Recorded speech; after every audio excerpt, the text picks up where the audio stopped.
Starship went boom, but it was totally worth it. This or something similar should have been the headline on the news, but as usual the regular suspects like to focus on what went wrong, not what went right. Not with me though. Oh hey, Lucas here. As you may have noticed, Starship finally launched for its main flight. It was not to space just yet, but was an important milestone to get there as many new technologies were proven to work. The end was rather explosive, but we all know SpaceX can land a rocket vertically already, which they have proven dozens of times using their Falcon rockets. So whatever went wrong on that one, they will figure it out too. The flight itself was a major success for SpaceX and, to be honest, for all of us. First of all, it was amazing to witness. I thought I was prepared for what I was going to see, a very careful attempt. However, SpaceX went all out, testing it all at once. I know Elon hinted it on Twitter, but his messages are usually cryptic enough to leave a lot of room for speculation and interpretation. I was struck speechless, and SpaceX proved again how able and willing they are to go beyond their limits to grow. And it all began with this buttery smooth ascent. This is the first rocket that features big flaps at the top and bottom. I expected the engines to work much harder because of the low center of gravity and therefore unstable aerodynamic properties. And then the first shock moment for me. Engine out. My first thought was, that's it, they have to abort. The engines even vector all over the place. That can't be right? Smoke starts coming off the bottom. I'm starting to count the seconds until they fire those explosives mounted on its side before it goes out of control. But the Raptors just keep pushing through. Starship itself doesn't move an inch, of course. Can this be purpose? Watching the engine out again and again, I notice how the engines start to gimbal before it happens. What is that?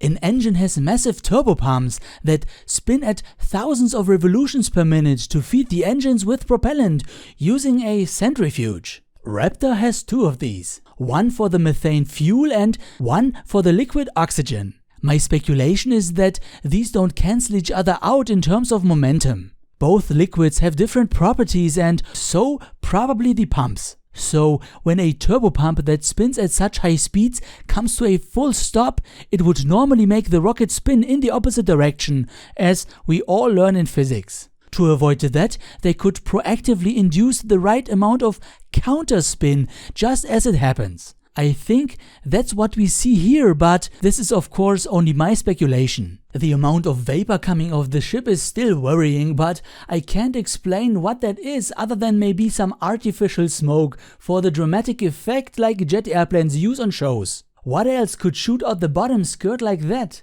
It doesn't burn, so it's not methane. If you remember how Starship is supposed to refuel in orbit, two ships would dock together with the bottom sections. So maybe, just maybe, Starship already has such refueling pipes that double as pressure release.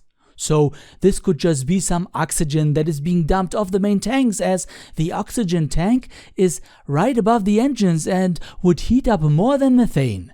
However, that is also highly speculative. Anyways, shortly after, the second engine shuts down as well, and by this point I think I figured out what they were doing. Instead of just shutting down all engines at once and let Starship follow a ballistic trajectory to apogee, they instead slowed down while keeping the engines firing to avoid getting out of control. Remember, Starship is probably not aerodynamically stable with those fins, and now that it has burnt up most of its fuel, it's also much lighter and easier to flip. Thanks to the smoke coming off of it, you can now see how it has reached apogee and the remaining Raptor shuts off as well. Now Starship is all on its own. Woohoo! And big smoke! My hands are all sweaty by now. It's just incredible how controlled Starship is now flipping over. I expected it would oscillate back and forth a lot more, but nothing. Not to mention, there was also zero roll. Bravo to the control engineering department. That was an amazing flip. The remaining part is a slow fallback to ground, and while this type of rocket is new, the controlling is fairly similar to a quadcopter. That's why I'm less nervous about it. I call it the chill phase. Those giant flaps push the air to the side like so, and depending on the degree of deflection they generate more or less thrust like a quadcopter does, controlling the spin rate of its rotors. The final maneuver is the reverse flip, which is another flawless success. It looks insane, especially if you consider the size of the rocket. Here, a little size comparison. Yes, these are 20-meter long trucks. Now, one engine looks like it flamed out early, but if you look carefully, you can see it moving to the side, so I suspect this is intentional. Otherwise, you'd see it gimbaling in sync with the other if it was meant to fire. This is where something went wrong though. A green exhaust means copper is burning. That's the engine burning itself from the inside, which Elon mentioned on Twitter. It's because the header fuel tank lost pressure too rapidly, so the engine ran low on fuel in its mixture, or ran oxygen rich if you will. That means less thrust from the missing propellant mass in the chamber, but still more heat as there is more oxygen for the remaining fuel to burn up faster. The result is the combustion chamber melting and copper burning in a bright green flame. You may have seen that one in some chemistry experiments in school as well.